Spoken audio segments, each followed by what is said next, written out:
Hello and welcome to today's episode of Pirate News. I'm Wilnir Lewis. And I'm Christian Gardner. On today's broadcast, we'll be bringing you news from around campus and across the country.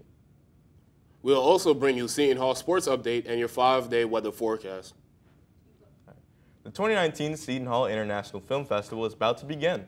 Join the Languages, Literatures, and Cultures Department as they watch the Chinese film Youth, a look at the lives of members of a military cultural revolution performance troupe in the 1970s. The pizza will be served and the film starts at 6 in Fayette 202 on Monday, October 7th.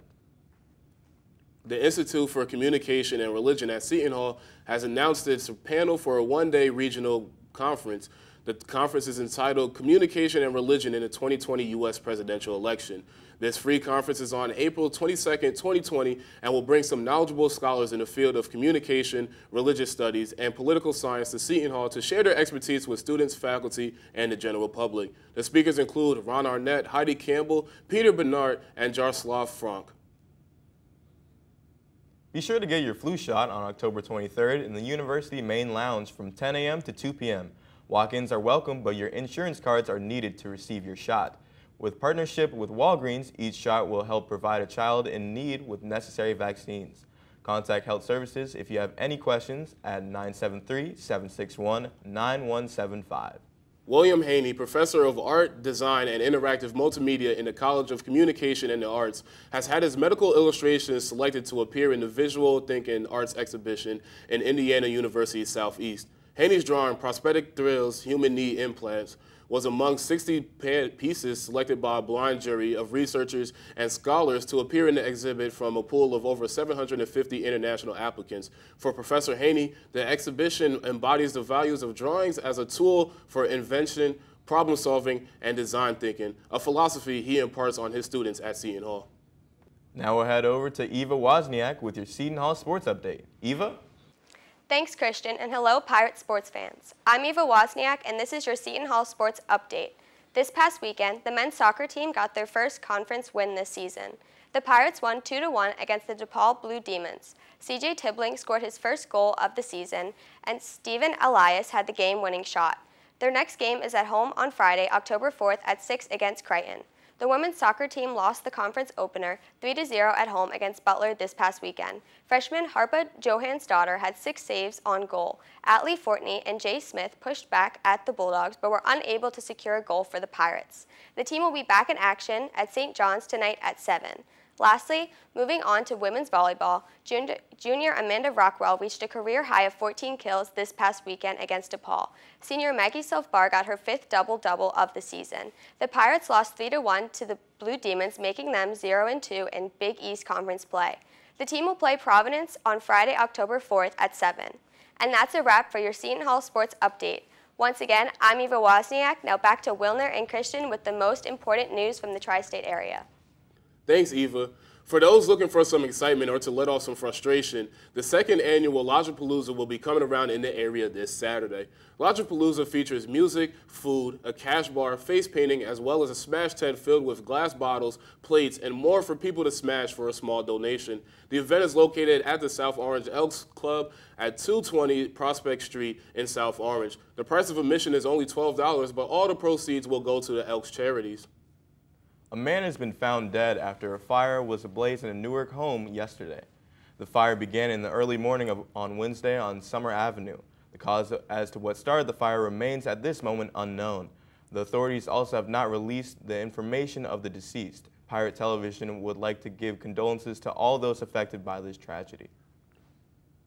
The Soma Brewing Company, in partnership with the Maplewood Office of Cultural Affairs and Pollock Properties Group of Keller Williams, will host its second annual Oktoberfest on October 5th. This event will feature events and entertainment such as live music, craft beer provided by the Soma Brewing, arts and crafts for children, and more.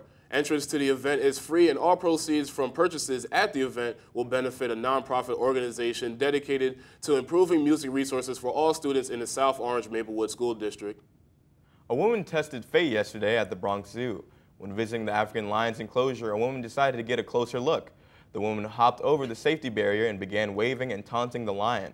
The zoo visitor was quickly met with a welcoming roar from the lion and quickly found themselves back on the other side of the barrier. The woman was unharmed, but the Bronx Zoo stated this action was a serious violation and unlawful trespass that could have resulted in serious injury or death. Now we'll go to Veronica Gail with your 5-day weather forecast for the South Orange area. Veronica? Thanks, Wilnir. And hello, Pirates. I'm Veronica Gail, here with your 5-day weather forecast for the South Orange area. Today, expect showers with a high of 59 and a low of 57. Tomorrow, expect sunny skies with a high of 65 and a low of 44. Saturday, also expect sunshine with a high of 61 and a low of 52. Sunday will be cloudy with a high of 73 and a low of 66. And lastly, Monday, expect showers with a high of 72 and a low of 55. And that's all for your 5-day weather forecast. Once again, I'm Veronica Gail. Now back to Wilnir and Christian with your news from around the globe.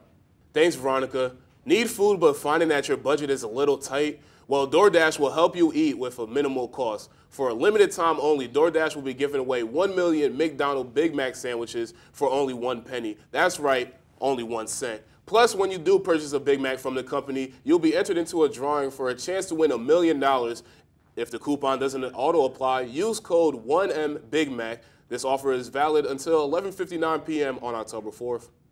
North Korea fired a ballistic missile from a submarine towards the East Sea early Wednesday morning, just off the coast of Wonsan, South Korea. This missile is capable of reaching a distance of 280 miles and a maximum altitude of 569 miles. This is the tallest altitude in 2 years and could make it as far as the U.S. mainland. It is not unnormal, however, for North Korea to conduct these tests because they have been doing so for many years now. New York City has banned the term illegal alien when it's used with intent to demean, humiliate, or harass a person and instituted fines of up to $250,000 for the offense.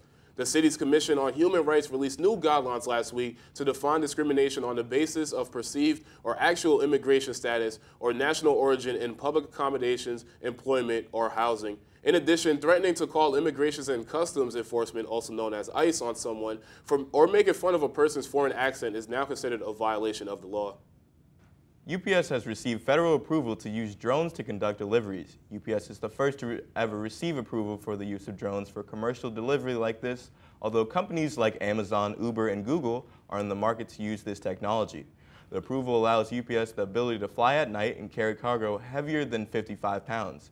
UPS plans to use the drones to deliver necessary packages to various hospital campuses and plan to expand to the other services later. That'll do it for today's episode of Pirate News. I'm Wilnir Lewis. And I'm Christian Gardner. Thank you so much for watching and have a great day.